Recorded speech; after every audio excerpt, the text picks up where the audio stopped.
14 hours. That's how long it took for our group to travel from LAX to Hong Kong International Airport. 23. That's how many TCU students committed 10 days to exploring the business environment in China. As business students, we work often with numbers and data, but looking beyond the numbers, how does that data tell a story?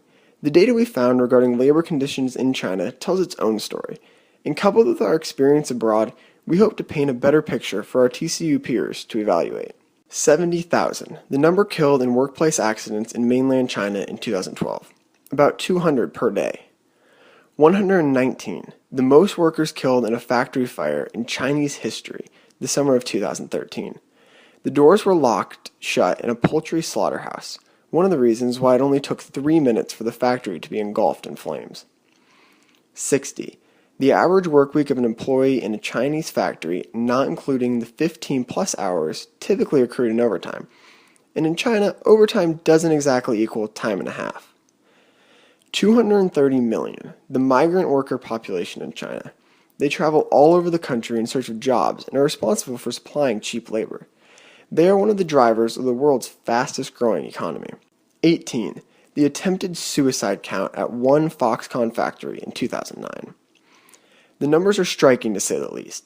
They present a picture of a climate where the human cost of doing business is impounded in every good. Consider the global nature of business these days.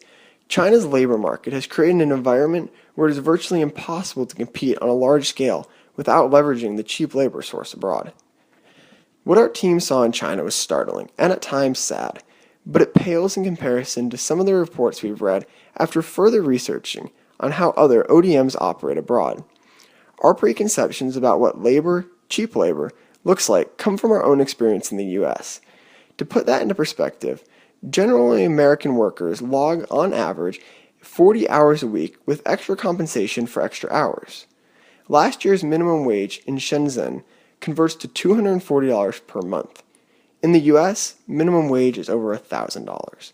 At the Dean Footwear factory, we saw the scale of labor required to hit quotas for the shoe retailer Nike.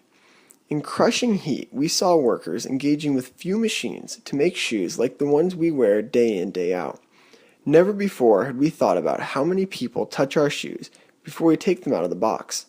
Compared to the few other manufacturing sites we've been to as a group, this beat out all others in sheer human efficiency and size. As we come to understand the nature of retail manufacturing and textiles, it is evident that it is often more cost-effective to manufacture the goods by hand than by automating the process.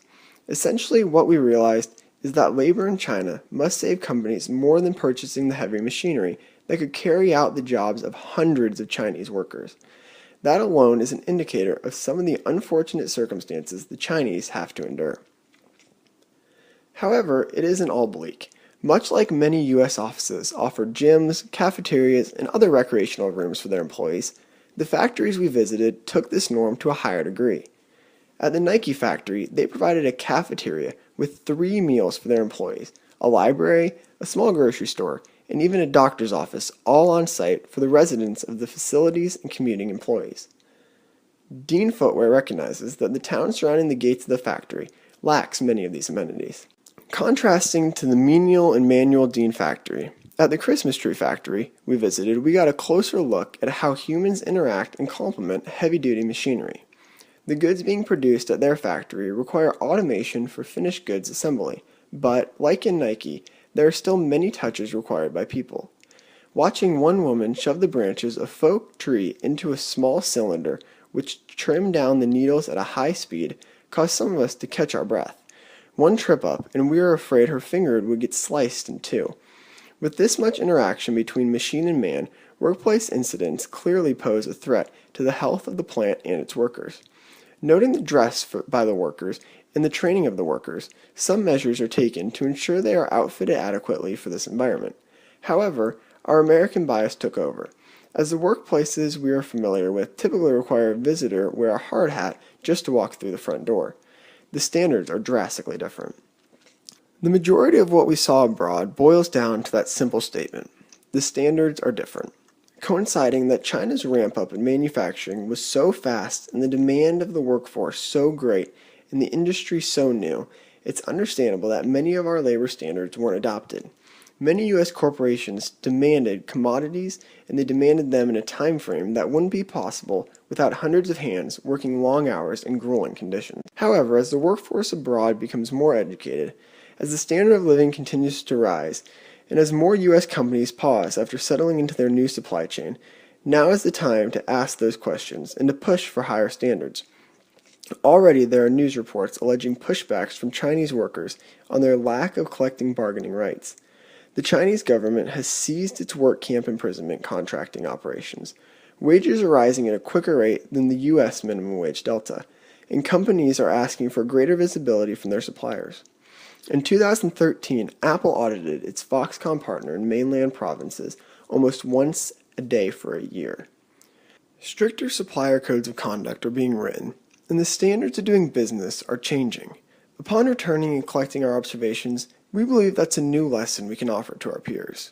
While the standards are different and likely to stay that way for a long time, how we operate and engage abroad should be more than just doing business as usual.